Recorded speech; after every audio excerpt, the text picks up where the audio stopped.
এই মুহূৰ্তত যোৰহাটৰ উপকণ্ঠ এলেংমৰাত আছো আৰু এলেংমৰাৰ পৰা আজি আপোনালোকক এটা যোগাত্মক তথা ইতিবাচক বাতৰি দেখুৱাবলৈ সতীৰ্থ নিপুণৰ সৈতে আগবাঢ়িছো এজন নিপুণ কাৰিকৰৰ বিষয়ে এই মুহূৰ্তত আপোনাক দেখুৱাবলৈ লৈছো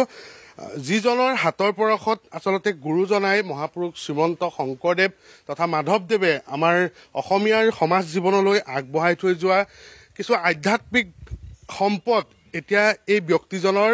হাতৰ পৰশত প্ৰাণ পাই উঠিছে ব্যক্তিজনৰ নাম এলেংমৰাৰ মনেশ্বৰ বৰা আৰু এই মনেশ্বৰ এতিয়া এটা অনুষ্ঠানলৈ ৰূপান্তৰ হৈছে আচলতে মনেশ্বৰক এতিয়া অসমৰ সদিয়াৰ পৰা ধুবুৰীলৈ প্ৰতিটো প্ৰান্তৰ ৰাইজে চিনি পায় যিহেতু মই এই কাৰণে কৈছিলো যে গুৰুজনাই অসমীয়া সমাজ জীৱনলৈ আগবঢ়াই থৈ যোৱা যিসমূহ অৱদান নামঘৰ বা সত্ৰসমূহৰ বাবে বা আপোনাৰ ঘৰত এটা মন্দিৰ স্থাপনৰ বাবে যিসমূহ সম্পদৰ প্ৰয়োজন সেই সম্পদসমূহ তেওঁ এনেধৰণে সাজি উলিয়াইছে কিন্তু এই নিপুণ খনিকৰজন এই শিল্পীজনৰ হাতৰ পৰশত প্ৰাণ পোৱা এই সামগ্ৰীসমূহে এতিয়া অসমৰ বজাৰত তথা জগত সভাত এক সুকীয়া স্থান এক সুকীয়া সমাদৰ লাভ কৰিবলৈ সক্ষম হৈছে মই মনেশ্বৰ বৰাক অকণমান আমাৰ দৰ্শকসকলক চিনাকি কৰাই দিবলৈ ওলাইছো এয়া এলেংমৰাৰ মনেশ্বৰ বৰা মই কৈছো যে যাৰ হাতৰ পৰশত গুৰুজনাৰ সৃষ্টিৰাজিয়ে প্ৰাণ পাইছে আৰু সেইজন মনেশ্বৰ বৰা প্ৰচাৰ বিমুখ আৰু আজি আমি NKTV আহিছো তেওঁক অকণমান সমাজৰ আগত চিনাকি কৰাই দিবলৈ ভালে আছে হয় মোৰ নাম মনেশ্বৰ বৰা যোৰহাট এলেংমৰা গাঁৱত ঘৰ আৰু আপোনালোকক মই নমস্কাৰ জনাইছো মই এই যি বিশাল আসন বনাইছে এয়া সিংহাসন বুলি কোৱা হয় নামঘৰৰ মণিকূট স্থাপনৰ বাবে এয়া কৰা হয় নহয় জানো হয় হয় অকণমান মই এই যি মূল আসনখনৰ বিষয়ে জানিব বিচাৰিম এইখন হ'ল পঞ্চপদ্ম এখন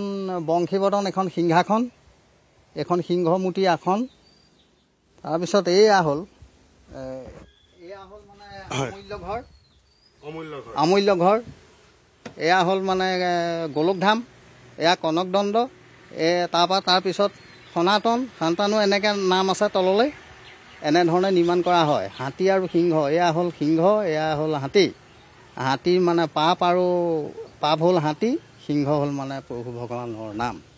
এয়া আপুনি কেতিয়াৰ পৰা কৰি আহিছে অকণমান কেমেৰাৰ ফালে চাই কওক কেতিয়াৰ পৰা কৰি আহিছে এইখিনি এয়া এতিয়া কৰিছোঁ কমচে কম 20 বছৰমান মোৰ হ'ল আগত দেউতাই কৰিছিলে দেউতাৰ পৰা তাৰপৰা মই আয়ত্ব কৰিলোঁ আয়ত্ব কৰাৰ পিছত আৰু ৰাইজৰ এয়া মানে কৰ্ম কৰিছোঁ আৰু ৰাইজৰ আশীৰ্বাদত আনুষ্ঠানিক শিক্ষা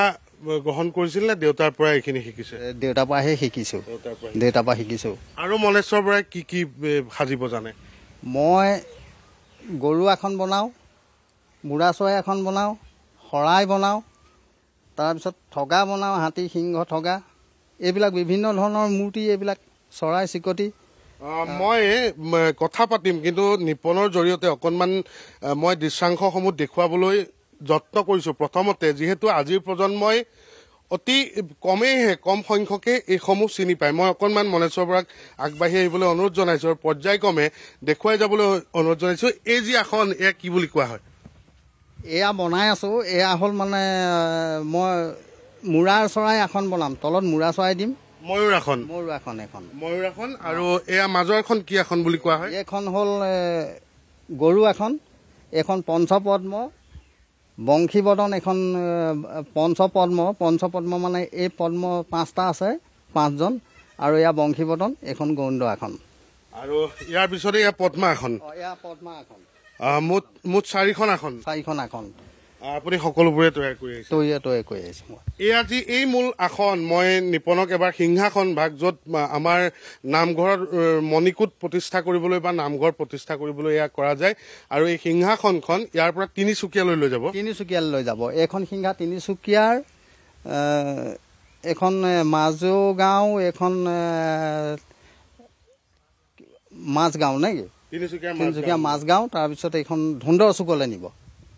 আজিলৈকে আপুনি তিনিচুকীয়ালৈকে 5ৰ পৰা 6খন দিছে 6খনমান দিয়া হ'ল এখন দিলোঁ মানে বাহাদুৰ চাৰিআলিত আছে এখন টিলিঙা মন্দিৰত আছে টিলিঙা মন্দিৰত 3খনমান গৈছে বাহাদুৰ চাৰিআলি টিলিঙা মন্দিৰ তাৰপৰা দুলীয়াজানলৈ এখন দিয়া হৈছে অসমৰ বিভিন্ন ঠাইলৈ আপোনাৰ এই সামগ্ৰী নিয়ে গৈছে এই যি আসন এই মূল আসনখন নিৰ্মাণ কৰিবলৈ আপোনাৰ কিমান সময়ৰ প্ৰয়োজন হয় মোৰ এই আসনখন সময়টো মানে 3 মাহ লাগিছে 3 মাহ আৰু আটাইতকৈ ডাঙৰ কথাটো আপুনি কিছু সময়ৰ আগতে কৈছিল যে আপুনি লঘোণে ভোকে থাকি পেলাই এসমূহ কৰিব লাগে বা সম্পূৰ্ণ নিৰামিষ আহাৰ গ্ৰহণ কৰিব লাগে নিৰামিষেই কৰিব লাগে সদায় মই নিৰামিষতে থাকোঁ এইবিলাক ধৰ্মমূলক কাম এইবিলাক যদি মানে নিৰামিষত নাথাকোঁ নিজৰ কাৰণেও অকণমান অসুবিধা হয় এইবিলাক মানে অলপ কথাও আছে প্ৰভু ভগৱানৰ কাম গুৰু আসনভাগ বনোৱাটো বহুত মেহনতে কৰিব লাগে কামটো সেইগুণে মই তেনেকৈয়ে অলপমান কৰোঁ আৰু যেহেতু এই বস্তুবোৰৰ প্ৰচাৰ প্ৰসাৰ খুব কম এতিয়া তিনিচুকীয়াৰ পৰা আহি আপোনাক ইয়াত বিচাৰিবলগীয়া হৈছে আপুনি ইমান ভিতৰত থাকি এইসমূহ কৰি আছে ৰাইজে খুব কম সংখ্যকে গম পায় এতিয়া ইয়াৰ বাবে যদি আপুনি আনুষ্ঠানিক শিক্ষা ইয়াৰ পিছৰ প্ৰজন্মটোক আপুনি ইচ্ছা কৰিলে দিব পাৰে নিশ্চয় দিব পৰা হ'ব তেখেতসকল আহিলে মই দিব পাৰিম আহিব লাগিব ল'ৰা ছোৱালীবিলাকে ল'ৰাবোৰ আহিব লাগিব তেতিয়া যদি ইয়াতে শিক্ষাটো লয় তেখেতসকলে উপকৃত হ'ব ইয়ালৈ আহিলে চৰকাৰীভাৱে মনেশ্বৰ বৰাই কিবা সুবিধা পাইছেনে বা কেতিয়াবা বিচাৰি গৈছেনে মই চৰকাৰীভাৱে আগত সুবিধা বিচাৰিছিলোঁ কিন্তু চৰকাৰীভাৱে মই সুবিধা এতিয়ালৈকে দিয়া নাই আৰু নাপাওঁৱেই দেখোন সুবিধা পালে হয়তো ইয়াতকৈও অধিক আপুনি ভালকৈ কৰিব পাৰে আগবাঢ়িব পাৰিম তাৰমানে সুবিধা পালে মই প্ৰথমতেই কৈছোঁ যে আমি এজন প্ৰচাৰ বিমুখ শিল্পীক দেখুৱাবলৈ এই মুহূৰ্তত চেষ্টা কৰিছোঁ NKTVৰ জৰিয়তে আৰু এয়া আমি আমাৰ দৰ্শকসকলক দেখুৱাইছোঁ যাৰ পৰশত আপুনি চাওক প্ৰতিটো সামগ্ৰীয়ে এতিয়া এক জীৱন্ত ৰূপ পাইছে নিজ হাতেৰে কৰিছে ইয়াত কোনো মেচিনৰ ব্যৱহাৰ নাই হাতেৰে তেওঁ যথেষ্ট সময় লৈ তেওঁ এয়া পেছা আৰু নিচা দুয়োটা হিচাপে তেওঁ লৈছে আৰু এয়া ৰাইজৰ বাবে কৰি গৈছে আৰু ইমান সহজ নহয় যে 3 মাহ সময় এখন সিংহাসন এয়া নামঘৰ মণিকূট প্ৰতিষ্ঠাৰ বাবে যি আসন এয়া 3 মাহ সময় মনেশ্বৰ বৰাৰ প্ৰয়োজন হৈছিল আৰু 3 মাহ তেওঁ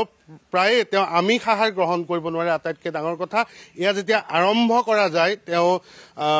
প্ৰায় লঘোণে থাকিবলগীয়া হয় ঈশ্বৰৰ নামত নহ'লে তেওঁ নিৰামিষ আহাৰ গ্ৰহণ কৰিবলগীয়া হয় আৰু জীৱনৰ সৰ্বোচ্চ ত্যাগ কৰিছে মনেশ্বৰ বৰাই ৰাইজৰ বাবে তেওঁ নিজক উৎসৰ্গিত কৰি দিছে আৰু ফলশ্ৰুতিত তেওঁৰ হাতত প্ৰাণ পাইছে এনেধৰণৰ সামগ্ৰীয়ে তেওঁ বিশ্বাস কৰে যে ভগৱানৰ সামগ্ৰী বা ভগৱানৰ নামত উৎসৰ্গিত এইসমূহ সামগ্ৰী যেতিয়া বনোৱা যায় বা তেওঁ শিল্পকৰ্মৰ জৰিয়তে তাক জাগ্ৰত কৰিবলৈ চেষ্টা কৰে গতিকে তেনে সময়ত আমিষ আহাৰ তেওঁৰ বাবে হয়তো শুভ নহ'ব সেয়া তেওঁ বিশ্বাস কৰে মই শেষত মনেশ্বৰৰ পৰা এটা কথা জানিবলৈ বিচাৰিম যে এয়া আপুনি কৰিছে ৰাইজৰ বাবে লগতে কিন্তু আপোনাৰ পেটৰ কথাটো জড়িত হৈ আছে আপুনি পৰিয়ালো পোহিব লাগিব গতিকে পৰিয়াল পোহপালনৰ বাবে এয়া পৰ্যাপ্ত হয়নে হয় হয় তেনেকৈ আৰু যেনিবা নহ'লেও হয় আৰু এয়া কামৰো কৰোঁ আৰু বাকী কিছুমান ঘৰ যাৱতীয়া খেতি পথাৰো কৰোঁ সকলোখিনি কৰি পৰিয়ালটো পোহ গৈ আছোঁ আৰু এইটো পেছা আৰু নিচা আপোনাৰ দুইটাই আছে ইয়াৰ পিছত আপোনাৰ উত্তৰসূৰী আছে যেনেধৰণে আপুনি দেউতাৰ পৰা ল'লে আপুনি শিকিলে আপোনাৰ ল'ৰাক আপুনি শিকাম বুলি মনটো ভাবিছোঁ এতিয়া পঢ়া শুনা কৰি আছে লাষ্টলৈ পাৰিবগৈ চাগে এতিয়াতো গুৰু আৰু পিতৃ পালন কৰিবই লাগিব আমিও পিতাৰ ধৰ্ম পালন কৰিছোঁ পুত্ৰই কৰিব লাগিব এসময়ত কৰিব লাগিব অন্যান্য কাম কৰক চৰকাৰী চাকৰিও কৰক কিন্তু এইটো বিদ্যা জনাটো খুব প্ৰয়োজন এইটো জনাটো প্ৰয়োজন এইটো নহ'লে হেৰাই যাব আগলৈ এটা খুব ডাঙৰ কথা যে এইসমূহ সম্পদ হয়তো মই কৈছোৱেই যে তিনিচুকীয়াৰ অসমৰ ইটোমূৰৰ পৰা সিটোমূৰলৈ মনেশ্বৰক এই যি আধ্যাত্মিক কাম কাজবোৰৰ লগত জড়িত সেইসকল লোকে মনেশ্বৰ বৰাক এলেংমৰা চিনি পায় যোৰহাট নগৰৰ পৰা আপুনি পোনে পোনে যদি আহে বৰুৱা চাৰিআলিৰ পৰা মালৌৱালী হৈ তেনেহ'লে এলেংমৰা আহিয়ে আপুনি প্ৰথমতে মনেশ্বৰ বৰাৰ এই ঘৰখন পাব আৰু ইয়াৰ পৰাই তেওঁ এই শিল্পৰাজি তেওঁ ৰাইজৰ মাজলৈ উলিয়াই দিয়ে আৰু মই দেখুৱালোৱে যে পদ্মাসন গৰুড়াসন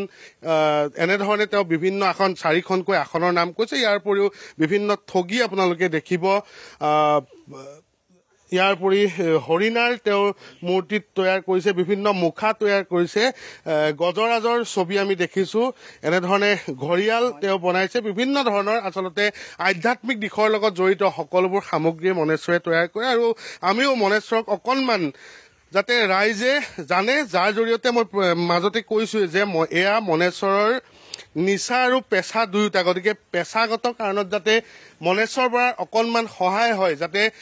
ৰাইজে আৰু অধিক গম পায় আৰু তেওঁক কিছু সহায় আগবঢ়াবলৈ আহে বা চৰকাৰৰ দৃষ্টিটো এনেধৰণৰ শিল্পীসমূহ যাতে এই শিল্পী সত্তাসমূহ চৰকাৰৰ দৃষ্টি আকৰ্ষণ কৰিবলৈ সক্ষম হয় তাৰ বাবে এয়া আমাৰ প্ৰয়াস আৰু আমি এলেংমৰাৰ পৰা পোনে পোনে এয়া দেশলৈ NKTVয়ে এনেকুৱা ধৰণৰ প্ৰয়াস প্ৰায়ে কৰি থাকে যাতে এই যিবোৰ প্ৰতিভাসমূহক সদায় উলিয়াই আনি ৰাইজৰ মাজত থিয় কৰাটো NKTVৰ এক দায়িত্ব।